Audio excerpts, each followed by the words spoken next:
Latest mock drafts have the Minnesota Vikings trading up with the Arizona Cardinals at pick number 4 to select JJ McCarthy out of Michigan. Now, this week on the podcast, I went out and said that the Minnesota Vikings should not draft JJ McCarthy because of the situation he's in.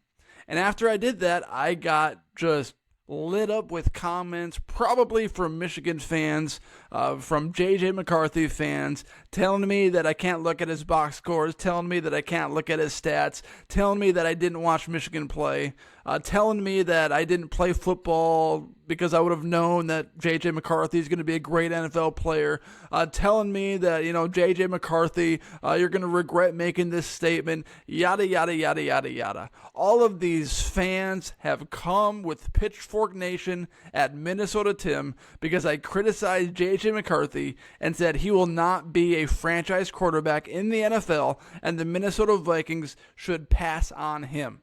They should do everything they can to draft Drake May, number 3 overall. Now, it feels good not to be on an island by yourself, because at first I thought I was on an island by myself.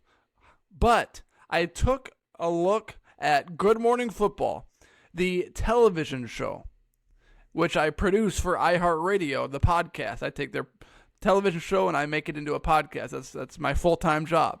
And Peter Schrager said something very interesting on Good Morning Football today, because it sounded kind of like what I've been saying this entire week. The knock is, and there are knocks, as much as his stock is skyrocketing, the knock is he's never had to been the guy to just say, like, hey, go throw the ball 40 times in a game and lead us to victory and throw for 500 yards like the other guys have done.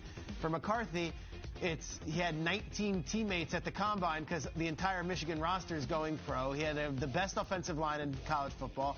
He's got 2 wide receivers in college football that are going to.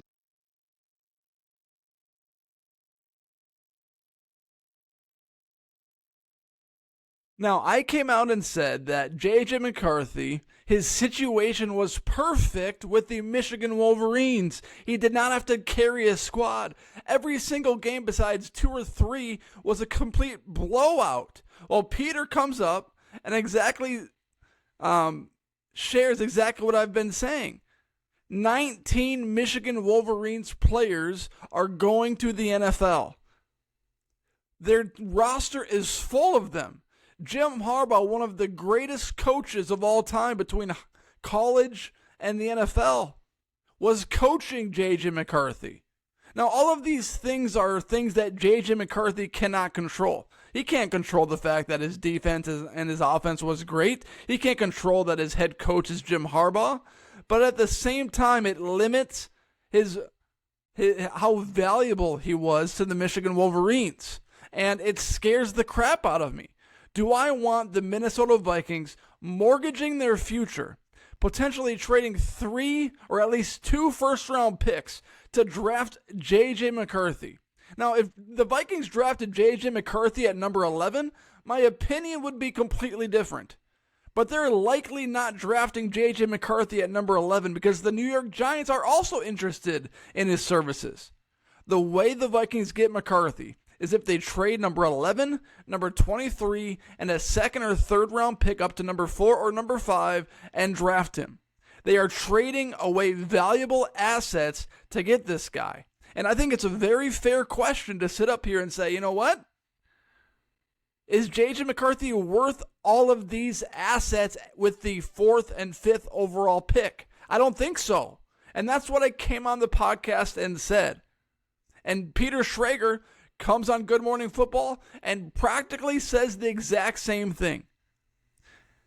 J.J. McCarthy was in a super soft and comfy situation with the Michigan Wolverines. A situation that Joe Burrow was in at LSU. So I'm not saying that they can't be franchise superstar players, but Joe Burrow was asked to do way more than J.J. McCarthy was asked to do with the Michigan Wolverines. And McCarthy, I don't think he is worth trading up 2 first-round picks and a second or third round pick. I don't think the difference between McCarthy and a Penix and a Nix is that much where the Vikings should trade 2 first-round picks and a second or third-round pick to draft him. I think it's risky. I think it would be a bad decision, but the Minnesota Vikings are a QB-hungry team, and they need to draft one. McCarthy's pro day is this week. The Minnesota Vikings brass is going to be in attendance at that pro day. And what do pro days even tell you? They don't really tell you a whole lot. They tell you that, hey, I can throw to wide open wide receivers down the field. A Division I quarterback who played for the national champions can make a pass to a wide open wide receiver down the field. Yeah, you got the footwork, you got the arm path, you got this, you got that. But what does that really mean when there are no defenders guarding him or rushing the passer, or there's no cornerbacks guarding the wide receivers? All of that is very minute. And I'm just going to double down on what I said. It would be a mistake for the Minnesota Vikings to trade 2 first-round picks to draft JJ McCarthy, because he is not going to be an NFL franchise quarterback because of what he was dealt, because of what he had to do with the Michigan Wolverines. He was dealt an easy hand with the Michigan Wolverines. And he won a national championship. He beat Alabama. He beat Washington. He beat Ohio State. He beat legitimate teams. But J.J. McCarthy didn't carry the Michigan Wolverines. He was carried to a national championship, and that's why I'm hesitant, extremely hesitant, to draft him. This podcast was brought to you by Hokeland Farm. Check out Hokeland Farm for rotationally grazed, 100% grass-fed Hereford beef. This beef is sold in quarters and halves, and they have custom sample packs so you can try before you buy. Contact Jared at 952-491-1541 for 20% off your first order if you tell him you heard about Hokeland Farm on the Minnesota Tim podcast. Everybody, thank you for watching on YouTube. Please hit that subscribe button if you're watching currently. And if you're listening on Apple or Spotify, please rate and review the podcast and follow the podcast wherever you are currently listening to this podcast. Everyone, take care. Have a great day. And thank you for making this podcast a part of your day.